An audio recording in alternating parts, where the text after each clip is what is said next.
Shalom à toutes et à tous, moi Dim le Simcha, et ce soir on continue sur notre lancée. Alors pas dans notre soukha ce soir parce que il y a quand même de la pluie, donc par sécurité qu'on ne soit pas interrompu pendant ce direct, je le fais voilà, chez moi à mon domicile et je ne peux pas le faire depuis la soukha, mais c'est pas grave. Bezrat Hashem, le tout c'est que ce soir on développe une notion importante par rapport au patriarche de Yaakov et voir comment finalement ce degré se dévoile au sein de notre peuple et dans notre vie bien évidemment. Le patriarche Yaakov incarne un degré qui s'appelle dans la Kabbalah le degré de la Tiferet. La Tiferet est un degré qui est comparé à l'astre du soleil.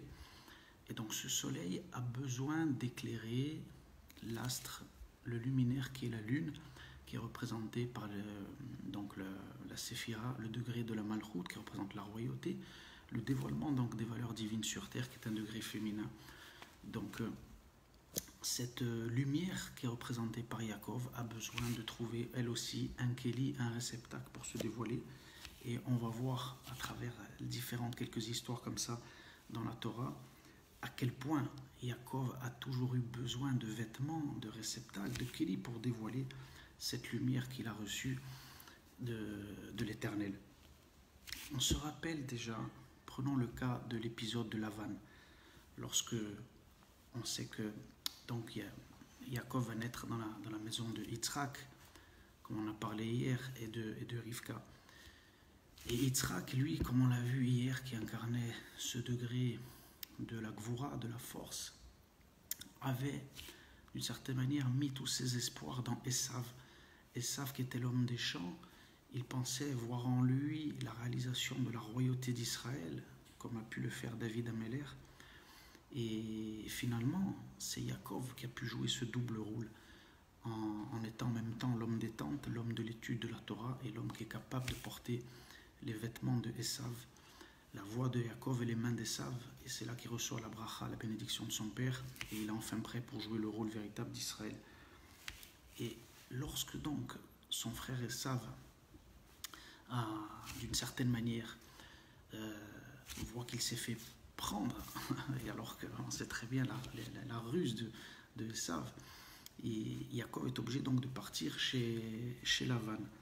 Et donc chez Lavan, ce qui est intéressant, comme on va le voir, c'est que Yaakov va travailler là-bas, il va faire beaucoup d'arrangements, et finalement, quel est le moment où Yaakov Avinu va décider de partir de Lavan?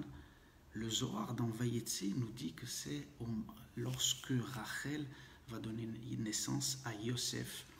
Yosef qui est le prolongement de Yaakov. On va voir pourquoi. La brite, donc l'alliance, est le prolongement de Yaakov Avinu. Le corps est complet, il est constitué, et Yaakov dit tout de suite à Lavan, maintenant ça y est, Yaakov est né, moi je vais partir, je rentre chez moi, je rentre en Israël. Qu'est-ce que ça veut dire tout ça? Qu'est-ce que vient nous dire le Zohar à travers cet enseignement? À travers Yosef, on voit comment on peut voir que finalement Yaakov attendait avec impatience et s'attardait autant de temps chez Lavan jusqu'à ce que Yosef donc arrive enfin. Yosef, il faut se souvenir que son degré, il a dévoilé notamment en Égypte. Yosef était celui qui a réussi à descendre dans la matérialité de ce monde, dans toutes les tentations de l'Égypte, avoir un poste important qui était le gouverneur de Pharaon, donc à diriger un État, une nation, et à rester le tzaddik, à rester un gouvernant qui gère des affaires politiques, qui gère une nation, qui gère une économie, mais en restant un tzaddik authentique, qui était capable d'interpréter des rêves, qui était l'homme de Torah, l'homme du Yesod, qui savait retenir ses instincts, ses pulsions, qui n'a pas succombé à la tentation de la femme de Potiphar qui lui a fait des avances. Donc un degré immense qui n'est jamais encore dévoilé, c'est pour ça que c'est un degré messianique, c'est pour ça qu'on parle vraiment d'un dévoilement de Mashiach ben Yosef, puisque lorsqu'un homme arrive à descendre dans la réalité de ce monde et ne cherche pas à l'éviter, il descend, il arrive à descendre dans l'arène, à se confronter à toutes les réalités, à toute la dangerosité qu'incarnait l'Égypte et les Mitzraïm dans la Torah, et à rester intact, à rester Yosef Hatzadik, à ne pas bouger malgré qu'il ait toutes les responsabilités, tout le pouvoir. Et bien il descend en Égypte et il réussit sa mission. Et Yaakov, lorsqu'il décide de partir de la vanne, c'est lorsque ce degré apparaît.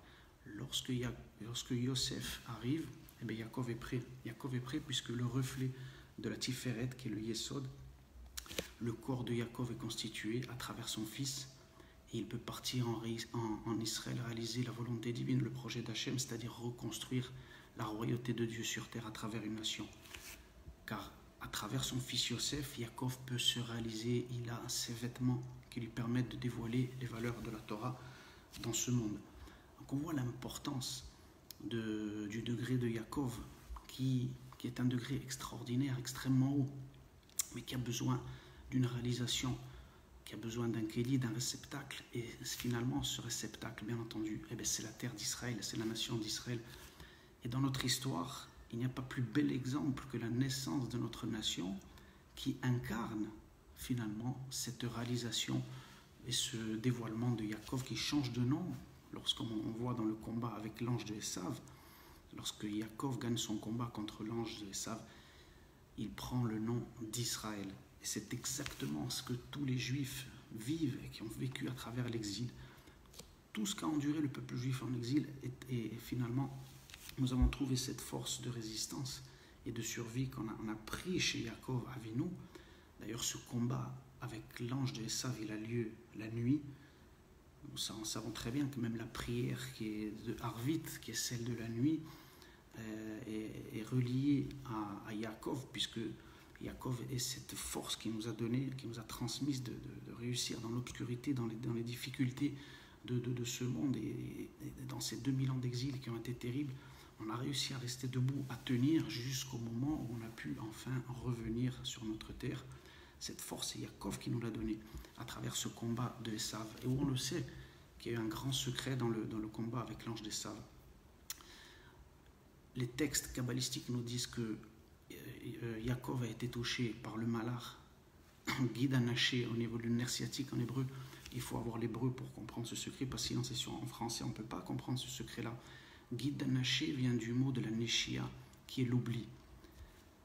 Le combat avec l'ange d'Esav a symbolisé cet état où le peuple d'Israël pendant 2000 ans, c'est ça l'exil. L'exil, c'est lorsqu'un juif, il peut en arriver à oublier son identité. Il oublie que son nom véritable, son identité, c'est Israël. Le nom d'un juif, son identité, il s'appelle Israël. Son lieu, son espace, c'est la terre d'Israël. Et combien on le voit encore aujourd'hui, comme c'est difficile, combien encore aujourd'hui arrivent ici et sont encore pris par les minags des pays où le peuple juif a dû être pendant l'exil, que ce soit le Maroc, Tunisie, Algérie. C'est-à-dire qu'on oublie finalement, c'est-à-dire beaucoup se disent, moi, on emploie le terme du verbe être en disant, qu'est-ce que tu es? Toi, moi je suis algérien, moi je suis tunisien, moi je suis marocain. C'est exactement le problème et le degré qu'il faut réparer à travers Yaakov. Yaakov change de nom à un moment donné. Le fait de venir en Israël n'est pas un changement d'espace, d'identité, c'est véritablement revenir à l'identité profonde qui était voilée à cause de l'exil. Tous les endroits où le peuple juif était pendant l'exil étaient des faux endroits où on a dû survivre, mais qui n'étaient pas notre identité. C'est que lorsqu'on revient en Israël qu'on brise ce problème identitaire, cet oubli qui est incarné par les Neshia, par la blessure de Yaakov, avec ce combat avec l'ange d'Esav qui représente le monde occidental et où les Juifs ont évolué pendant 2000 ans et où l'oubli a été terrible. L'oubli de l'identité d'Israël, de finalement notre mission fondamentale. Et toute la réparation passe à travers, bien entendu, le retour en terre d'Israël, l'accomplissement des prophéties. Et dans l'histoire, il n'y a pas plus finalement cet événement marquant de la naissance finalement le retour d'Israël sur sa terre. Ça y est, le nom Israël est enfin dévoilé, c'est-à-dire que les Juifs ont enfin retrouvé un nom, et même cette terre, la terre d'Israël aussi a retrouvé un nom. Et elle, qui est si profonde, on le sait, qui est un lien intrinsèque avec le peuple juif, puisqu'elle est son épouse, elle aussi a retrouvé son nom. C'est-à-dire que par ce processus de retour du peuple juif sur sa terre, on a permis aussi, non seulement à nous-mêmes, mais à la terre d'Israël, qui est appelée Eretz Canaan dans la Torah, et tout, de retrouver son nom, de retrouver le nom Israël. On ne peut même pas imaginer à quel point c'est important, puisque dans le nom Israël, bien entendu, il y a notre mission qui est dévoilée. Yachar El, Israël, Yachar El, la droite, la verticalité qui est directement la descente d'Akadosh Baruch Hu à travers le canal qui s'appelle Israël.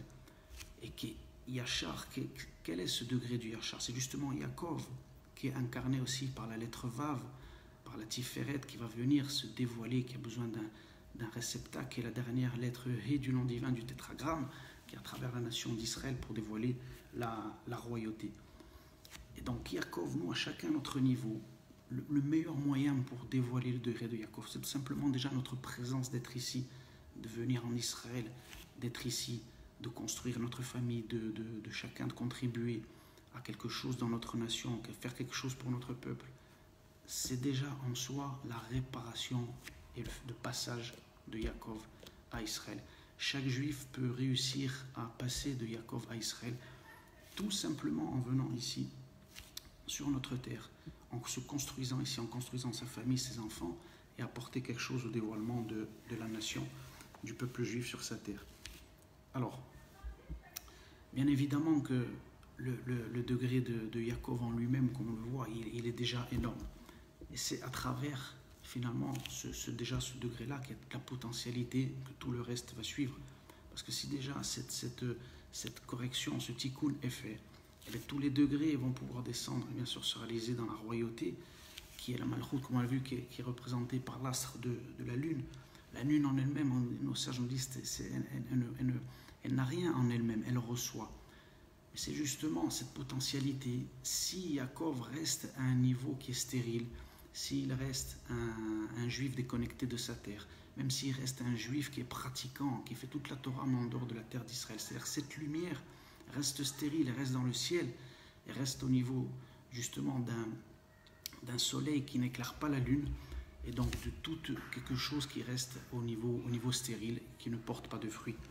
Et donc Akadosh Baruch Hu nous permet, Bezrat Hashem, à tous d'être capables d'être des Yaakov, mais qui portent les vêtements des Sav, c'est-à-dire d'être capables de réaliser Akadosh Baruch Hu dans ce monde, dans une réalité concrète, à travers la nation d'Israël sur notre terre, et non pas à un niveau stérile, à un niveau qui reste dans le ciel, qui ne porte aucun fruit. Et à toutes et à tous, à très très bientôt, et Bezrat Hashem peut-être à demain soir pour parler de Moshe Rabbeinu, si on a du temps, et qu'on puisse recevoir chaque soir un maximum à notre humble niveau de lumière, et que tous ces Ushpizi nous apportent vraiment la compréhension profonde en tant qu'individu de ce qu'on doit faire au sein de notre nation, au sein de la nation, du peuple juif, et vaincre finalement ce degré négatif qui est l'isolement, qui est la solitude. On sait que pour terminer dans la Gada de Pessah, celui qui sort du klal, donc qui sort de la nation, il est appelé Racha, nous dit Rashi là-bas. Mishu Yotse Mina Klal, il est appelé Racha. Racha, pourquoi? Parce que le mot Racha, on prend les trois lettres, c'est le Ratson Shel Atzmo, il fait le Ratson Shel Atzmo, sa volonté à lui, mais non plus la volonté de l'Éternel. Kadosh Baruch Hu nous donne la force de faire la volonté, le Ratson de Kadosh Baruch Hu, et non des désirs individuels qui sont déconnectés de la volonté de notre Créateur. À toutes et à tous, une bonne soirée, Moadim le Simcha, et à très très bientôt. Et un grand bonsoir, je vois à mon ami, à mon frère David, Yosef Sanedrin qui est là. Moadim le Simcha, Achi, Chag Sameach.